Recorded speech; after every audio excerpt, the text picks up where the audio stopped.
Welcome to LOA Today. I'm Walt Thiessen. With me today is life coach and LOA teacher Joel Elston. This is your daily dose of happy. We are so happy you decided to join us today. Okay, now this is going to be, well, it's always fun. I mean, every time you and I talk, it's fun, right? Every time we do absolutely. Together, it's fun. This is going to be extra fun because this topic, first of all, you don't have any upfront idea of what the topic is. You didn't have a chance to look at it. So I'm going to be kind of catching you here on the fly. And this is not something we've talked about before. I don't think. I can't recall any time you and I have ever talked about this. So it's going to be interesting to see what your reaction is.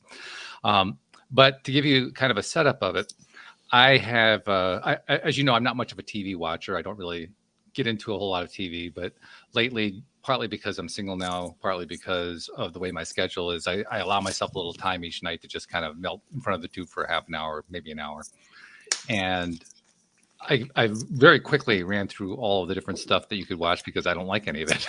So yes, same with me. Through pretty quick, right? Yes, there's not much out there. Yeah. So trying new channels and new services and so forth. I finally got around to trying Gaia TV. Yes, Joe Dispenza's series on that. Yes. Yeah. Right. Yeah. Yep. Yeah. And I found some really good stuff, including the Dispenza series, Rewired. That was very, very good. But as with any kind of channel, there's a mixture. It's a mixed bag of what you're going to get. And I've seen a few things on there that kind of cued in my mind. It's really interesting. We live in this world where where you and I are involved with what I would broadly call a law of attraction circle or a spirituality circle. And that circle, we've talked about this many times. That circle has a lot of different players in it. People who you mentioned very recently, I think, how you kind of decide to stay away from Facebook groups that talk about LOA because there are people who are very victim oriented, or they're trying to have arguments with you and all that kind of stuff. And it's because there are so many different viewpoints and so many different ideas and so forth. And not surprisingly, I see the same thing on the Gaia TV channel. A couple of things that I saw, though, have really caught my attention because I've heard of them before. I've heard reference to them, conversations with other people. I've been aware of some of the things that are talked about, but now I'm seeing some of it for the first time. And a comment that was made by one of those presenters caught my attention.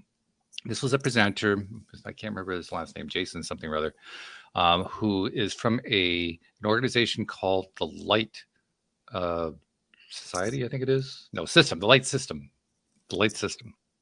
And long story short, they're kind of like a private spirituality CIA. That's the best way I can think of to describe it.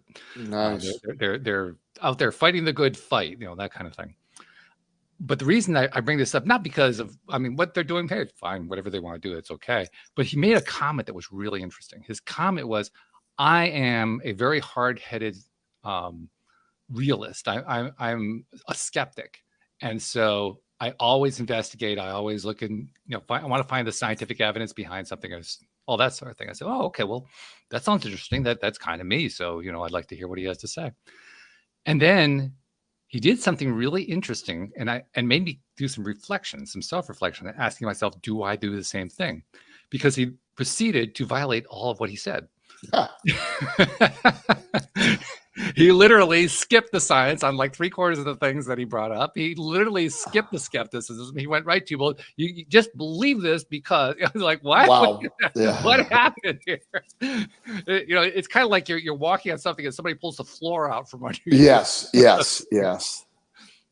And so I thought, well, that kind of makes an interesting topic because there are plenty of people in the broader spiritual realm that we're in who like to focus on stuff that I have no interest in it at all, largely because it's, from my perspective, mostly negative, mostly low vibration and so forth.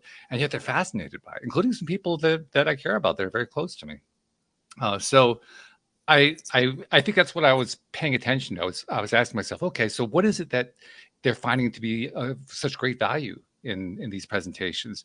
And are they experiencing the same kind of reaction that I had, where I had this guy saying, yeah, I'm going to be very factual and so forth. And then he lied. He just didn't do it. and how do they respond to that? That's the kind of thing that I was thinking about here. So that's why I wanted to talk about organizations like that and how do we go about interacting with them or choosing not to interact with them? How do we go about staying vibrationally true to ourselves while experiencing what it is that they're sharing. Because I really do believe deep down in the heart of hearts, they are trying to help others. They are I trying to agree. be of service to others. I have a similar track, and see if this matches with what Okay. you're thinking. So, as you know, I'm actively involved in the legalization of psilocybin for therapeutic use. Okay. Yes. So I know people all over the country. I'm coordinating. I'm working with legislatures in various states, and I've run across like 5 or 6 gurus. They're they claim to be, but as you get to know them, the gurus, they've gotten off task. They've gotten off mission. They're more, some of them, and not all of them, some of them. I do believe everyone starts with a good agenda. Mm-hmm. And then sometimes the ego takes over. Sure. Or like one guy was telling me, I don't want to give you the name of my contact. And I go, okay, well, I'm good with that. And I go, but why not? I'm just wondering. Yeah, I'm good with it. But is there a reason? He goes, well, I don't want you to be the one to convince him to talk. Oh. And I said, well, would it matter who? I wouldn't care if you got him to talk. I said, so, and this is a doctor that won't return his call. He said, he said, I have a reputation for being, a bulldog, and there's some people are scared to talk to me. But if you talk to him, he may talk to you. And I spent a lot of energy on this. And I'm like, oh, okay. So you're worried about the credit for it. I said, what if I gave you the credit for the introduction? Because I have one mission, and that's to help people with this. And I don't care if my name ever gets mentioned. I truly don't. You know me well enough. I don't. I believe you. Yeah. And so, but I'm running across a lot of that. And sometimes they'll get like off mission, or like for me, psilocybin is really good for people with extreme trauma and people with addiction and people with anxiety. There's a lot of things it's really good for. Mm-hmm. But there's also supporting psychedelic arguments for like ketamine and some of these other things. I'm like, or LSD. And I'm like, look, I'm sticking with psilocybin, and it makes the most sense. It's the most studied. And ketamine has a whole different concept. I don't want to battle the ketamine people. I don't want to battle the pot people. But psilocybin is the one that's seemingly the most effective for what my mission is. Mm-hmm. But yet there's a lot of people that lead you in with something, and then they try to pull you off to something else. They're doing the opposite. And so I hear it. And I'm just running across a lot of people with their own agenda, and the longer they're into it, sometimes the battle gets them off course. And so I do believe that every single person had a great reason to start this and were sincere, and they still are, but they have gotten off track. And when somebody claims to listen to scientific evidence and then turns around and literally does the opposite, you're going, where did that go? And how does this person not realize they're losing credibility when they say that? Yeah. And again, none of this affects me, except if we're trying, and my argument with the people that I've been talking to is we have too much infighting in the psilocybin world. There's some people that want to make it totally legal. There's some people that want to make it, decriminalized. There's a difference. Some people want to make it only therapeutic. And I'm simply advocating for therapeutic use and research until we have further data. That's it. Mm-hmm. Because to me, it's the lowest barrier to entry. But yet, in some state, I forget which one, they were writing the bill, and they insisted on making, with the therapeutic language, decriminalizing it as well. Mm-hmm. And it lost because of the decriminalization. Everybody was on board with therapeutic. They said, get us another bill without the decriminalization, and we're going to sign this thing. Well, the session ended, so we got another year before that happens. Yeah. And I see that a lot, that kind of thing. Yeah. Yeah. Another example of what I was seeing pretty much parallels what you're talking about. The same gentleman I'm speaking of that I spoke about before. Not only was he ignoring his own rules about always looking to the scientific evidence, and he was quite clearly and quite deliberately telling you when he was going to just skip doing scientific evidence. So I have to give him credit for that. But he also made a really interesting claim at one point. He says, I have nothing to gain off of this. I have no money to make on this. And what's really odd about it is that this he was referring to was this Light Society, which he actually isn't even a member of. He's like a spokesman for them, according to him, but he's not an actual member of them. They almost sound like the I can't think what they're called. Masons, the Masons. It's almost like the Freemasons. You have to he has to join and rise up the ranks and all that kind of thing. And he apparently has not gotten that far into it, but he's become their spokesman. And his statement was literally true, as far as I know. He doesn't actually make any money off of what they do. But what he does do is he makes these videos about what they do, and he makes tons of money off of those. Right. It's like, well, wait, are we being like a little bit misleading here?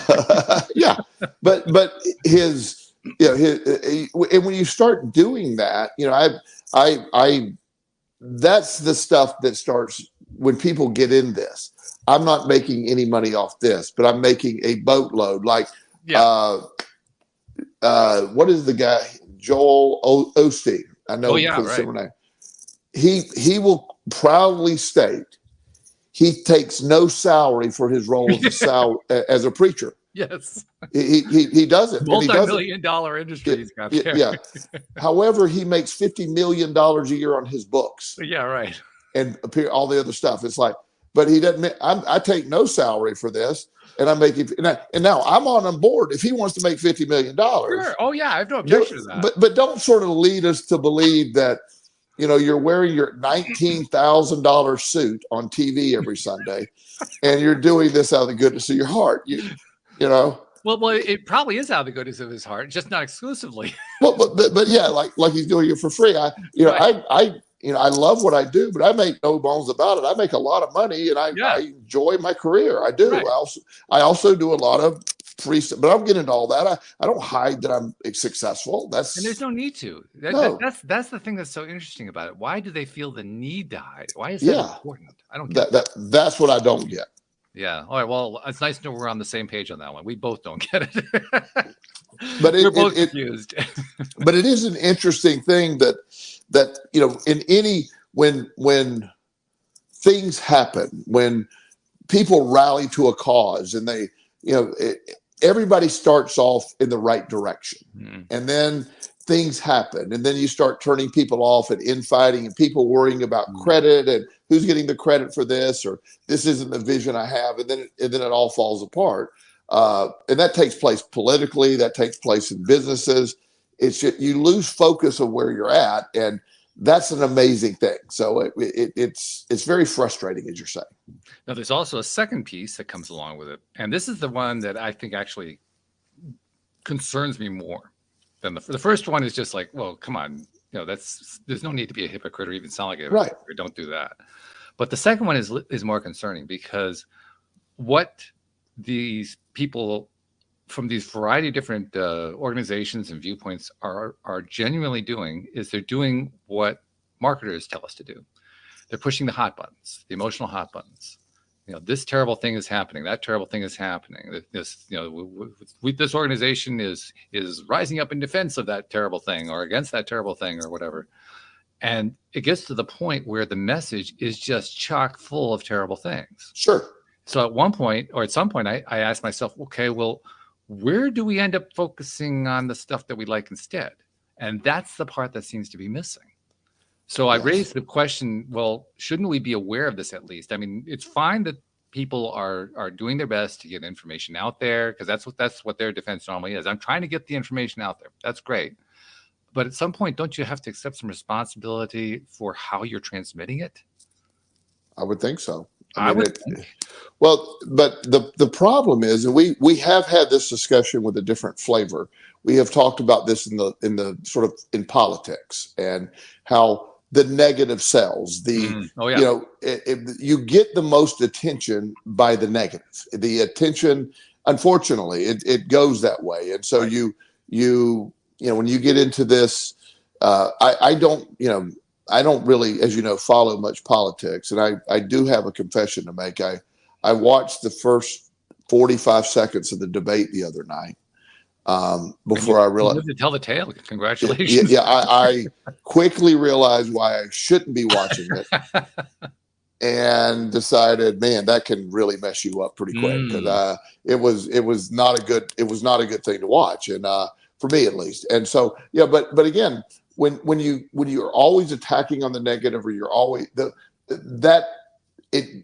this person is going to do this, or the reason this is not working is because this is going to fall apart, or here's what's going to happen. One of the concepts that gets lost when somebody's trying to prove a point, like I heard somebody on the radio talking the other day about climate change and the increase of the all that, and he was really good, but he made a statement. Of course, my brain starts listening to this, and I don't know if he misspoke or what, but he goes, the temperature is increasing 1.7% every year.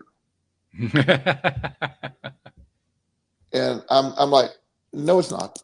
No, it's not. It's going. I've seen that it is going up. I'm not in any way. Yeah, sure. Yeah. I'm not. But when you make a ridiculous statement, because it's going to be like a low of 3,000 in a few years, if we're doing that. So yeah, it's not it. But yet and nobody ever stops that, or the idea that like sex trafficking is a horrible, evil thing, and there's nobody in the world is going to defend sex trafficking, but you'll hear the numbers and you're going, okay, well, the biggest threat of sexual abuse to our children, sex trafficking is horrible, but the uncles and the priests and the other people that they do 1,000 times more likely to get abused by one of those persons to be sex trafficked. Doesn't mean I'm not against, I'm not pro sex trafficking. I'm simply, where are we looking at? It's like this diversion kind of concept. And if people wants to make their point, it's not that that's not a relevant point.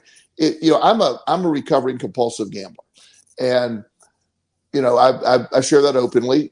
The percentages of compulsive gamblers, I was always amazed at this. They estimated between 5 and 10% of the population is compulsive gamblers. I'm like, that's not even remotely true. I did the math. It's not true. It's very rare. That may have played alcohol or other drugs, but the actual is less than 1% of the people, significantly less than 1%, develop a gambling problem. Now, does that make gambling any better? No.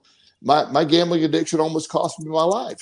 So it's certainly bad, but I don't need to inflate the numbers and scare people unrealistically by doing that. I even less than 1% of the people in the United States, still a lot of people, and it really affects. But yet we have this a thing. I'm an advocate for foster care, right? And I heard a number one day. They said there's 1.6 million children in foster care that are available for adoption. That's not remotely true. There's 405,000 children in foster care. Still a lot.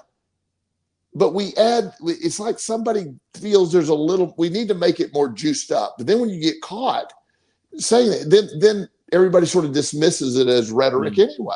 Right. Yes. I mean, you made brought up the example about sex trafficking, which I totally agree is, who's going to say that's a good thing? Nobody's going to say it's a good thing. But in that same, that same idea on the Gaia channel, there was a presenter who was talking about sex trafficking. And the context was a discussion about aliens living among us. That was the premise of it. And one of I'm still not quite sure where the aliens among us fit into this, but I mentioned that just to give you some context. So there we are. We got the context out there. But one of the things that they said was, the number of people who are involved in the sex trafficking, the number of children who are caught up in sex trafficking is in the tens of millions, and it would terrify you. But that wasn't good enough. They wanted to take it one step further. So they said, why is it that their parents or their uncles or aunts or whatever don't object? And the reason they say is because there's a whole society of them who are cloned. So these are cloned children who are being trafficked and abused. And all I could think was, first of all, why are we just kind of ignoring the ones who are not cloned for whatever reason? Why are we just skipping that part of it? And now why do we have to put this layer on top of it that nobody can really do anything about except to get more fearful about it? I mean, I don't really see a value in it other than just make it even worse, to optimize it, to use the term you and using that one example. I mean, the idea, and I'm open to general concepts, but to throw the cloning in, to say it's all, what happens is everybody then dismisses the whole concept because that dude's crazy. So they're going to dismiss the whole concept. Now, there are children and adults that are being sex trafficked that desperately need support and help, and particularly from third world countries, and they're brought over, they're trafficked, for many things. Kids are taken to do free labor. They're abused. There's a lot of things that happen. Horrible. But when we alert to the point that we're claiming that a lot of these kids are cloned now. This guy has actually hurt the concept. He's hurt the help, because there's people that are going, oh my gosh, you tune things out. Every time you hear, if a plane crashes, we'll have breaking news. They'll stop the channel. There's going to 94 people died in a plane crash, blah, blah, whatever that number is. Right. Every day in Virginia, at least 90 people die in car wrecks in just Virginia. Yeah. If it does make the local news, it's brief, maybe in the paper, but most of them don't make the news. That's because right. There's just so much of it. It does, but yet we look at spectacular. We look at, there's a lot of things that happen. It's just the way we do things, and it's the idea that somehow that a plane crashing is tragic, and it is. There's no argument it's tragic. Yeah. But so the same number of people died in one state, in the same month that happened, but we don't acknowledge that. Yeah. And so it's just we live in a world of sound bites and attention, and most of this is driven, I believe, by there's several factors, but negative wins. Negative has become in politics. Negative clearly wins. I really believe. Most people voting now are voting against a person instead of for a person. Oh, easily. Yeah. And so in one question, and this even shuts up most of the people, because I don't get on any side of the politics. I have my opinions, of course, but I'll just simply say, of our two current presidential candidates. So out of the 350 million people in our country, these are our best two. These are our sharpest, our brightest, our most intelligent, the ones that are getting things done. You're telling me we're there? That's what most people are saying. Yeah, and I think that's what most people are thinking. As you're watching this, you're going, wow, I think it should be election 2024. Do you prefer liver cancer or pancreas cancer? Which one's your choice? That's pretty much it. Yeah. Yeah. And by the way, the surveys clearly show that too. The political studies that are done, political surveys show something like 2/3 of the population does not like the choice for 2024. No. They want another candidate. They want another option. Yeah. Yeah. So that's, and it's not hard to predict that. We're barely into this election cycle, and already the negativity is off the charts. Oh yeah. Yeah. And our best and our brightest, who wants that scrutiny? Who wants that? Yeah, who want the job? Yeah, who wants the job? If somebody said, I'm going to run you, and back you hundreds of millions of dollars, we'll get you out there. I don't want the job. I don't want the job. It's just, it's become something that it's disruptive. It'll ruin your life. If you look at the pictures when they're inaugurated and then 4 years later. Yeah. Oh my gosh. Yeah. President Obama looked like he aged 30 years in office. He did. Yeah. It was only 8. It was only 8. And a lot, there's very dramatic changes, a lot of stress, a lot of, it's a thankless job. 50% of the country automatically despises you, no matter what you do, no matter how good you are. 50% of the people automatically dislike you. So you're basically setting yourself up to be low vibe for the next 48 years. Yes. And so within that, the way things are done nowadays, and this isn't fatal. This isn't something that we can't look at, and not everybody does that. I definitely live in a different world than that. That's not how I view all of this, but there's certainly people that do, and it's an amazing. Yeah. And I also had Gaia TV for a while. I loved it, and then I ran out of content pretty quick. I've noticed the same thing. Yes. Yeah. It was great. because that initial thing, and then I started looking deeper, and I'm like, yeah. And so I had it like only 2 months. Yeah, that sounds. I'm wondering if I'm going to make it to month 2, to be honest. Yeah, it's fantastic. But it also another thing, you can find a lot of their content on YouTube for free. Yes.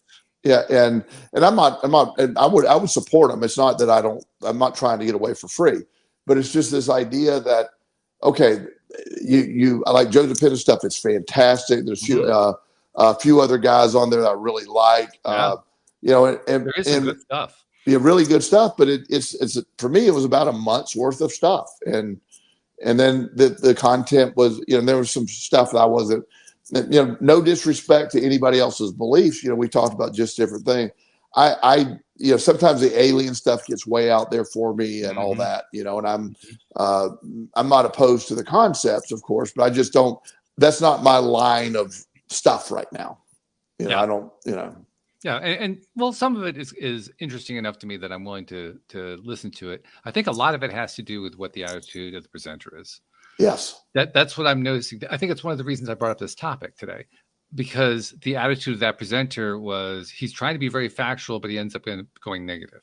Yes. He's trying to be scientific, but he ends up going anti-scientific. And that really rubs me the wrong way. Like I lost interest. I couldn't even watch the rest of his presentation. I mean, I actually saw probably 70% of it, but I just couldn't finish it because I didn't want to be on that vibrational level. I didn't enjoy it. There was nothing to be gained. There was no value I was getting out of it. All I was doing was sinking further and further into my chair and saying, why am I paying attention to this stupid thing? At some point, you have to draw the line, Well, and that's exactly how you talked about in the beginning.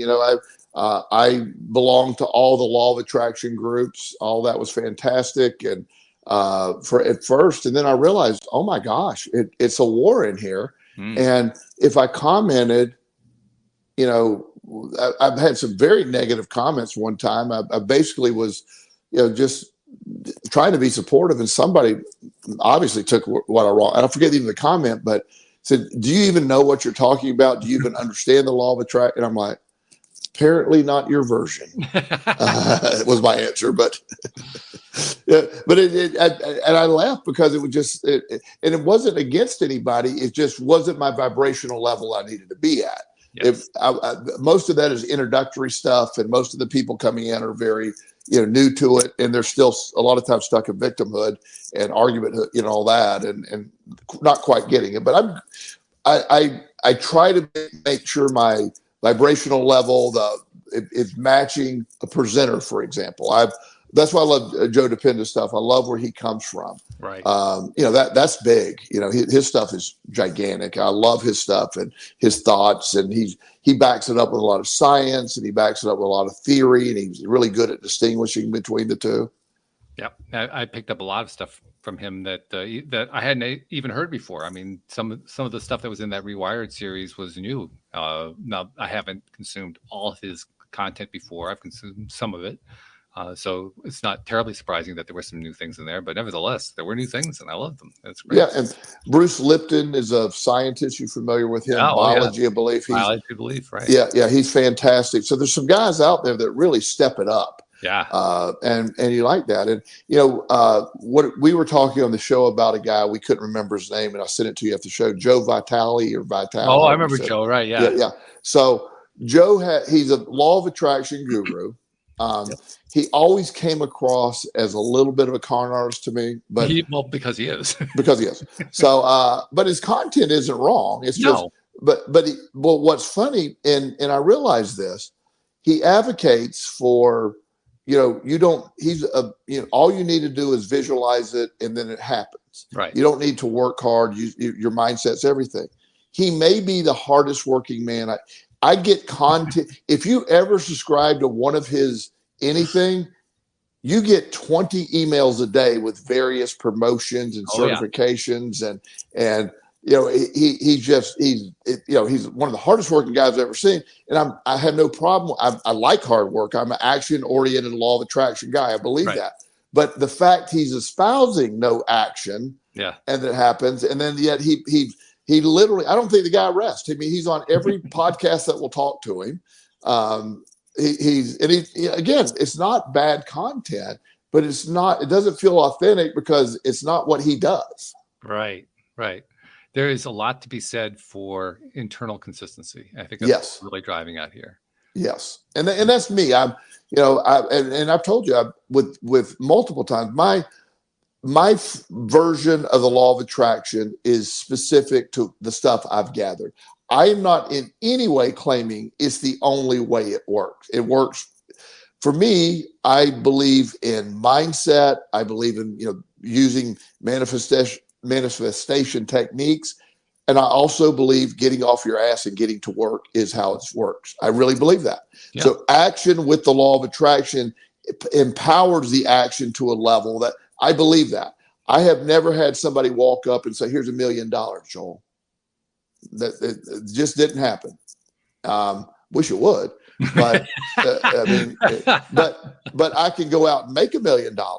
I can do that, but I've never had anybody, and I believe $1 million is not a lot of money in my mindset anymore. I can go get that, but nobody's coming to the door with $1 million check because and maybe it is because I don't believe it'll happen. But empowered action using the law of attraction, it energizes action. Like attracts like. It energizes the process, and you run. I believe that. Mm-hmm. And what that does for me, what that says to me, is what we've known all along, and we talked about it on a number of different occasions in a number of different ways, and that is develop yourself. Yeah. Because as you're developing yourself, what you're really doing is you're developing not only your internal connection, which of course is all important, but you're also developing, I guess I'll call it your protection suit. Yes. Because the more that you learn, the more difficult it is for someone to pull the wool over your eyes. Yes. The more difficult it is for somebody to be hypocritical and you don't notice it. And so you become more discerning. You become more selective about which content you're going to accept, which content you're going to reject. To me, that's the biggest value of all of this work that we do on ourselves. We learn how to be more discerning. We learn how to be more selective about what we're going to accept into our lives, what we're going to say, no thanks. Nice, but no thanks. Well, and if you were, and you and I have very similar beliefs. We sort of have grown together with this, and we have some slight variations on some minor issues. Oh, yeah. But it doesn't. Otherwise, yeah. But and you're entitled to be wrong all the time. I mean, I'm good with that. Yeah, you're entitled to like football all the time. Yeah. Oh, well, let's don't go down there. So, so anyway, only 8 weeks, by the way, to football. I understand that. Yeah. So, but within that. So I've had people challenge me just on the general concepts of the law of attraction or the way I practice it. Mm-hmm. And I like, how do I prove that it works? It's like, I have my life to present. Here's what happened. Here's the chain of events. Right. I have complete belief that the law of attraction is the fundamental change that I made. Understanding the law of attraction is what got me here. I believe that there's not a moment of my life that goes by that I don't believe that's true. I know that. And the reason that it continues to work is because I believe it on that level. There's no evidence you could show me that would get me off my belief. Now, let's say hypothetically, I'm totally wrong. It still works because look at my life. In my perspective, that's how it goes. Yeah. I'm incredibly healthy. I look at my financial situation is secure. I'm a little shaky on relationships on an occasion, but that's sort of what I've always done. So yeah, still working on that one in a big way. But it is this way for me to express that. That's why I do the show every week. You and I mean, we do split the large amount of revenue that comes in. This is true, yeah. Yeah. By the way, all in one place. by the way, I've never gotten a payment, Walt. Just let you know. But it's building, I'm sure. But regardless of all that, I like to think of it as virtual credit, if you understand. Virtual credit, yeah. But I love doing this. It's part of my law of attraction practice to do this. I feel that this helps me every week. When we first started doing it, I loved doing it because it was just a perfect time in my life and your life.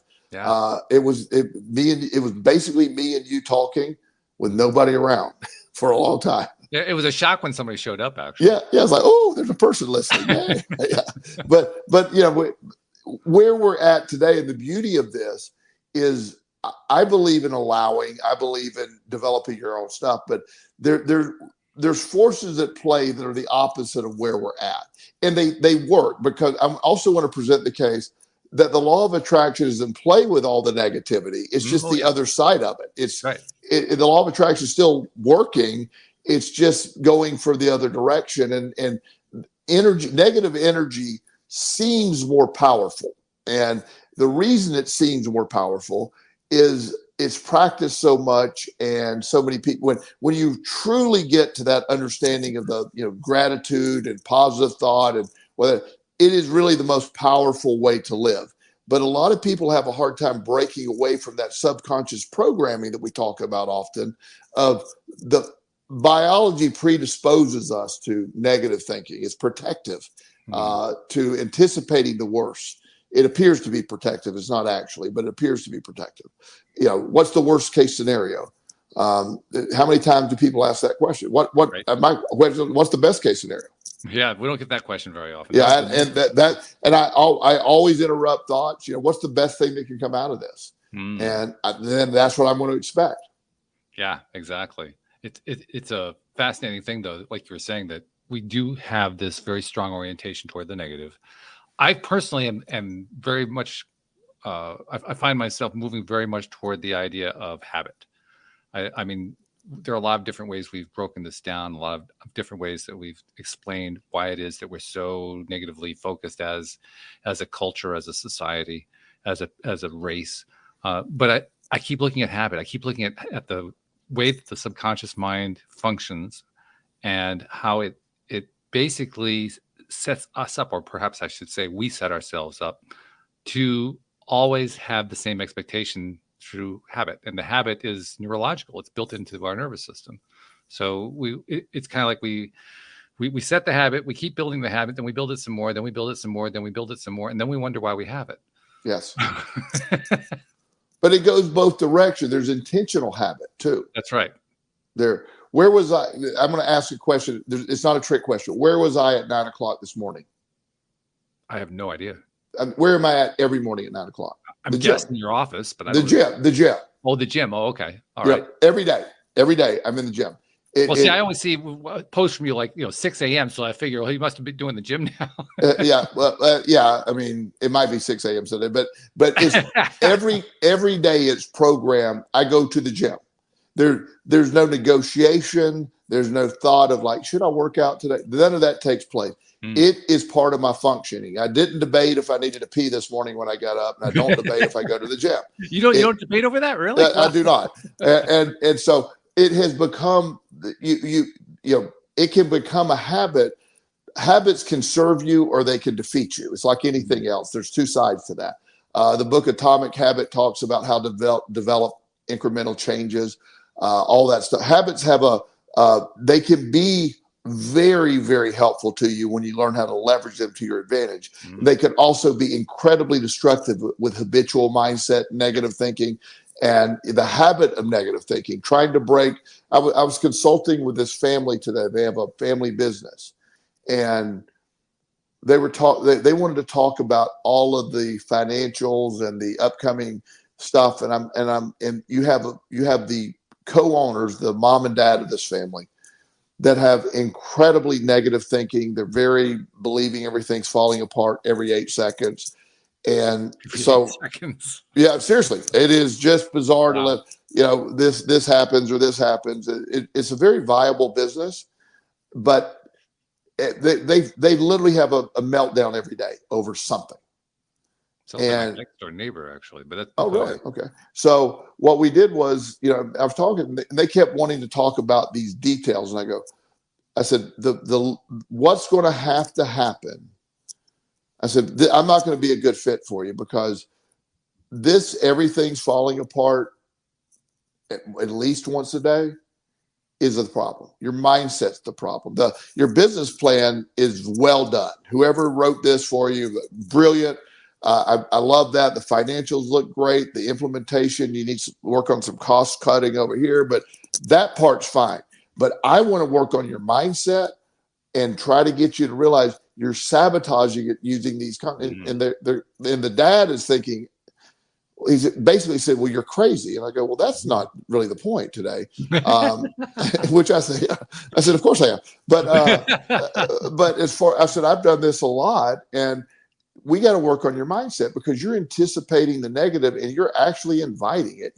If there's a crisis every day, so every day you're waiting for the crisis to happen. And then if it doesn't happen, you create one. Yeah. And they have the habit of crisis thinking. I told them that. And it's, the kids get it. The kids understand it. They're like, yes, when I say kids, they're still, 20s and 30s. They're like, that's where we have to change, because they all hate going to work because mom or dad's going to be yelling and screaming about some problem today. The website was down one day at this particular business, and, the dad checked it and he goes, we probably lost $20,000 today. And, there's no evidence to that. And so he spending all this time researching, what happened, and I'm like, wouldn't your first call be to get the website up? I mean, I would get that's an idea. Yeah. I mean, let's start with that. Radical, but Yeah. And after the review, and I held him to this after he told me that, and we researched it, we got the information. You know how much money they lost that day? None. Statistically, I mean, they were on average for the day. So whatever snapshot of time was down, I'm not saying they didn't lose a sale or two, but it wasn't down long. And it was this idea that everything's falling apart every day is why these people have no shot of success. I said, I would sell the company. It's just, unless you're going to change that, sell the company. In my view, they're actually very fortunate. The reason I say that is they believed that they were going to lose $20,000 that day. They actually lost zero. And the reason I say they're fortunate is because they apparently give no attention to the $20,000 a day they make. I mean, the only way you're going to lose $20,000 in a day is if you're making $20,000 in a day on a regular basis. Of course. So that means the other 6 days of the week, they made 6 times $20,000, $120,000. Why the heck are they focusing on a $20,000 loss that isn't there when they could be focusing on a $120,000 gain that is there? Yes. Like what? And that did I miss something here? I mean, something? But how many people do that? How many people look at what's wrong in their life? What's wrong with their body? What's wrong with their environment? What's wrong with me? What's wrong? Versus what is right? Ask the question every day. What's going right? That is law of attraction 101. Focus on what's right. Focus on the abundance, and it just can't help but work when you get to that place. But most people have the hardest time not looking at, what is wrong now. I have a client that he has this tendency to there's always a crisis. So his plumbing was stopped up. So the guy took 2 days to fix it. So he was griping and complaining the plumbing was broke. This is terrible, unacceptable. So the plumbing gets fixed. Then it wasn't ever a moment of, oh, thank goodness the plumbing's fixed. The air conditioning's not working optimally. I need this. And it's like, well, it's 101 degrees outside. So it's not the air condition. It's just, it's hot out there. Well, that's isn't acceptable. Then he realized the air conditioning is working. So it turned to but there's never a moment of like, life is good for the, and he may have one of the saddest lives I've ever seen. It isn't a money issue. It is just, he's never, ever happy, ever. Yeah. And to be perfectly honest, our society does tend to feed that. Of course. I mean, all the time on a regular basis. And people are habituated to it. I'll give you an example actually from the gardening business. I have an employee who I've given her a laptop to use, a used one. It's a Mac, but it's a used Mac. So we're not talking about the high-end $1,000, $1,500 machines. We're talking about one that's quite a bit older. I think I spent $200 on it. It was not a big investment, and she lost it at one point, and she was all upset, and she was so embarrassed. And I mean, I understand, but she was so worried that I was going to be mad at her and so forth. And mad was like the last thing that was on my mind was to be mad at her, because she produces so much value for me in the business. I mean, for me, the big loss would be if I lost her, not if she lost the Mac, Right. And she was in shock kind of that I wasn't getting upset. I mean, she was grateful. She was appreciative, but she was kind of in shock that I was just treating it like it wasn't that big of a deal. That is indicative to me of just how much negativity she gets from society as a whole. And it's not just her. There are reams of people who get massive amounts of negativity on a regular basis, so that when something goes well, they can't quite believe it. Well, that's the thing, and they are scanning. They eventually get where you're scanning for the negative, and the reality is, just like you're saying, you weren't upset. It's a $200 Mac, even if it's $1,000 Mac. I mean, the fact that she does so well for you. I mean, you wouldn't be happy, but at the end of the day, it is what really matters. But yet, that is the mindset. It is. Scanning the horizon for what's wrong, scanning, let's take the temperature of the negativity, and then you do that. It's just, and I feel sorry for people that haven't quite figured this out. It's like, and by the way, the Mac showed up the next day. I just want to throw that in there. Yeah, it was never actually lost. Right? Temporarily missing. Yeah, but it's this the awfulizing term that I use a lot, taking every scenario and making the most awful conclusion possible, and.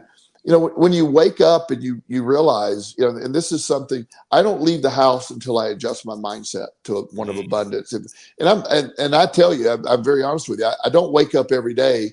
Oh, yay. I mean, there's days I'll wake up going, like the other day I woke up, my shoulder was killing me. I have shoulder issues from all the weightlifting all the years. And so what I did was I took myself to a place where you're able to come on in, Justin. Okay. Justin, my son Justin just walked in. So, but I took myself to a place where at my age, I'm in the gym every day. I'm really strong. I went over what's right. So yes, sore shoulders are true, but it doesn't impede anything I have going on. I can ice them down. I take turmeric for an anti-inflammatory. I have tools I can use for that. I stretch them out real well. I have a lot of things going right for me. And I remind myself. So I override any perception of negativity or loss. I logged on to one of my accounts the other day, and I know how much money is there. It's a significant amount of money. Well, it showed a zero balance. Well, that's not true. Now, I logged on at 5 a.m., so there's nobody to call. So I can either focus on there's a gigantic sum of money missing, or and it showed no transaction, so it was just zero. Right. Yeah. Or they're redoing their website or something went wrong. So I can either focus on it. I sort of forgot about it. About noon, we get the email. If you checked your balances or everything's fine, there's no money lost, blah, blah, blah. And I'm like, oh, yeah, I forgot. So, but there was a time when that could ruin my whole morning. Yeah, sure. Oh, yeah.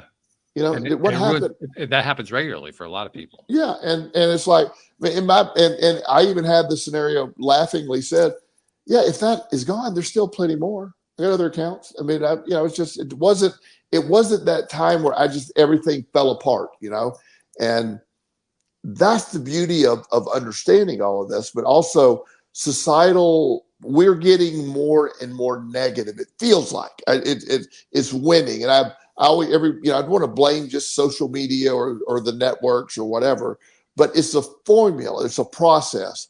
The television shows are called programming for a reason. We've talked about that. They know how to get you. We know additives to add to food that make it more addictive to you. So they add those. They want you to increase that. It's very addictive. We want to sell more food. Same thing with all that. What's going to make this? There's psychologists that work for the network. There's psychologists that work for casinos in Las Vegas on how to entice you to gamble more money. Yeah. Oh, yeah. Yeah, and they get paid well for it, by the way. They get paid really well. I have a couple guys friends that do it. Oh yeah. And it's just, little simple things, where to place this table, where the temperature to keep it at, the proximity of bathrooms, you want to have that. So, you want to make it as simple as possible.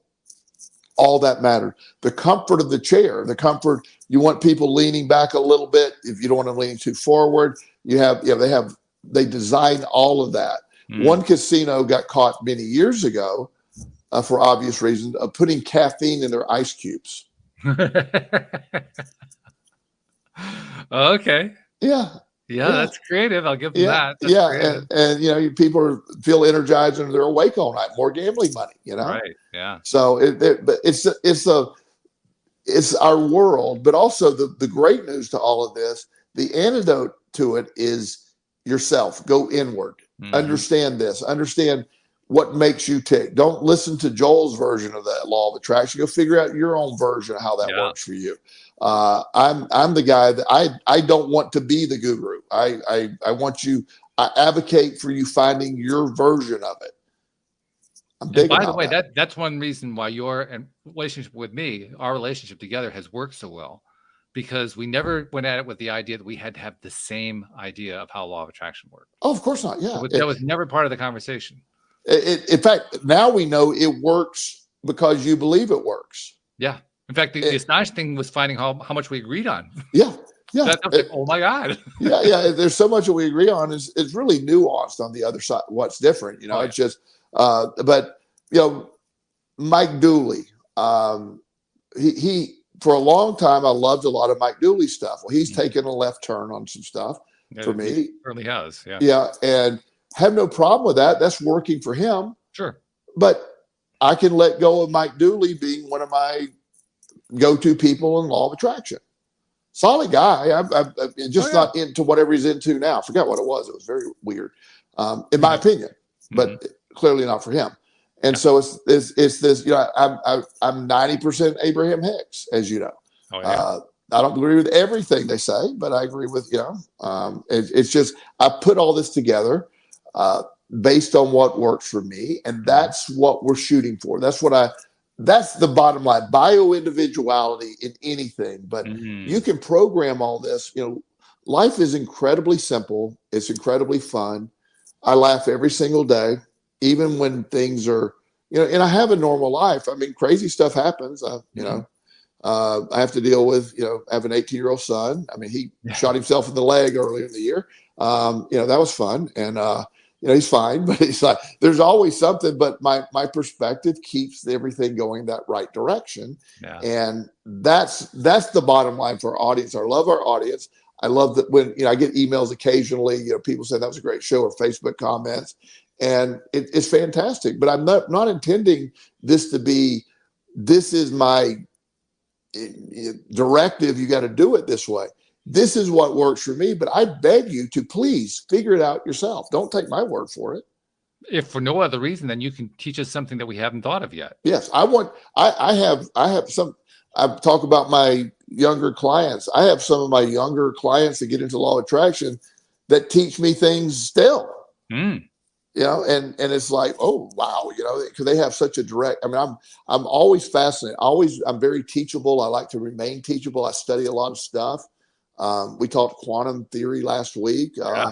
I'm always into quantum theory, and I don't know what any of it means, but that came through loud and clear last week, by the way. I just wanted to let you know. I don't know what it means, but I love studying it. It's like but it's fantastic. But again, when you love your life and love what's going on, it's amazing what happens. But when you fall into these things, and the sad part is, most of these people don't even know they've fallen into this. That's the sad part. They really believe they're still fighting the good fight. And, it's like, that's the part that's sad for me, because you have good intentions to start off, and you get off track, and there's nobody really to say, hey, is this what you really want to be advocating for? That was the reason why I brought the topic up in the first place, because the topic was what I was seeing on Gaia TV and people who are in the same circle that we're in, pushing stuff that I was scratching my head on, and asked myself, do I really want to pay attention to that? And it occurred to me that this is something that people could easily get sucked into. I know for a fact people who are sucked into it. And so the question in my mind was, how do you handle that? How do you deal with that? And I think we've identified it. Yeah. You handle it by going within. Yeah. You handle it by checking in and saying, okay, does that resonate or does it not resonate? If it resonates, go with it. If it doesn't resonate, move on.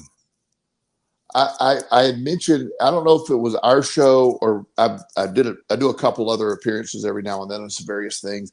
I got an email from somebody said they heard me on the radio, but they didn't hear me on the radio. And they said, she's very much into crystals. Okay. And my stance on crystals. I do. Yes. Okay. So and for those that don't know, I personally, they're rocks. They're rocks. They have rock ability. No. Hey, we did it. We coined another word today. I love it. Yeah. They have all the ability of any other rock. They don't do anything. They're rocks, unless you believe they do something. That they can become. I've seen people that they are very powerful. So I got this email from this lady, basically berating me with the science of crystals. Okay. And I told her, "Thank you for reaching out. You must have misunderstood me. I believe they work for you. I just personally have found no value in them. But I want you to keep doing what you're doing. Sounds like you're helping a lot of people." And I, she wrote back. She goes, "But you must understand it works." You must believe what I tell you to believe. What's wrong with you, Joel? And I responded back, and I go, my sole response was, her name was Marianne. I said, "Marianne, comma, they're rocks."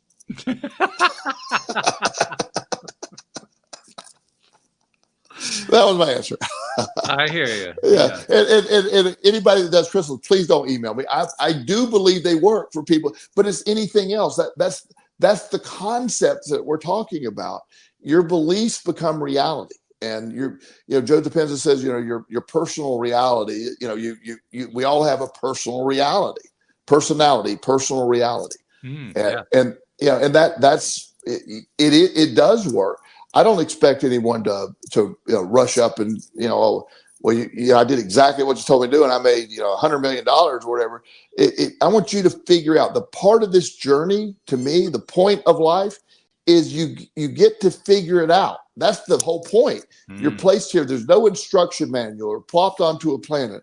I was born into absolute craziness, absolute every angle, addiction, mental illness. I saw crazy stuff. And so certainly no instruction manual came for dealing with that, Really, no. And, so over the years, and then I was brought up into a religion that literally told me that if I masturbated, I'd be burning in hell. Clearly that didn't affect my 12 to 15-year-old years, but I don't think so. No. No. And so, by the way, hell can be a very crowded place. I'm just saying. Well, I mean, I am not aware of any human that would pass that litmus test. At least can't say no. Yeah. So it's like, where did that come from? Where did that go? Nonetheless, I can't live in that environment where I'm told that any action that is biologically predisposed in my body is somehow going to burn me in hell. That's the most absurd reasoning that I've ever heard. But yet it exists. But I don't care, because I no longer subscribe to that theory. Right. If someone else does that, that's their business. You want to, yell at your kid because he's going to burn in hell for that. I mean, I'll deal with him when he's all screwed up when he's 25. We'll talk. But at this mindset, this whole thing we're talking about is focusing and tuning into the energy of the positive, of what's right. If everybody started with, I ask a question. Most people, I'm at the gym, and I've learned some people you don't ask how you're doing because they will tell me what's wrong. So I have a question for certain people. I go, "Hey, what is going great in your life today?" Ooh, how's that work? Some people respond, they think, and they'll say something. Okay. Other people go, "Nothing." Well, it's succinct. And I'm like, okay. I said, well, rest in peace or whatever. And they'll look at you like, I said, well, I assume you died. I mean, if there's nothing going right, you woke up, right? But again, there's just, it's all about that. And that's why I love living the way we're living through this. And, you and I have become very good friends through this. And, I know your energy. I want more energies like yours in my life. And that's and our audience. I love our audience, how they participate. And we have some really cool people in our audience. And so I just look at this as, this is a privilege to be able to do. And we don't do it for money. We do it because we love it. We do it because it's good for us. We do it because I'm energized by it. And hopefully along the way, one or two people are going, "Hey, that helped me out." Yeah. Well, it's more than one or two. I think it's probably the vast majority of them. And I would make one tiny argument with what you said. I think energy is money. I don't worry too much about whether it's something I can go spend someplace. It's energy. Energy is money, and we build tons of it here. Oh yeah. We build massive piles of it. Everything's energy. So you're right. That's a great point. Energy is everything, and energy is money.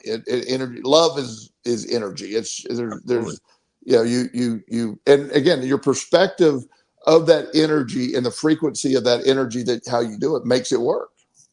Thank goodness. Boy, does it make it work. It makes it great. It makes it fun. It makes it interesting. Absolutely.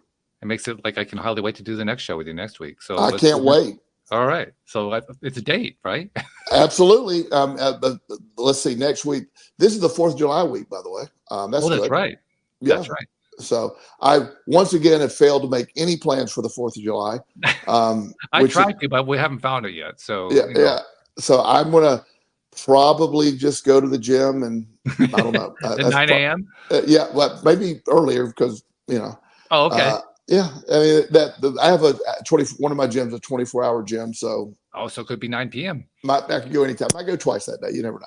There you go. All right. I love it. All right. Well, thank you much. Thank you to our podcast listeners everywhere. We'll see you all next time here on Thanks LOA a lot. Today. See you Goodbye, later. everybody.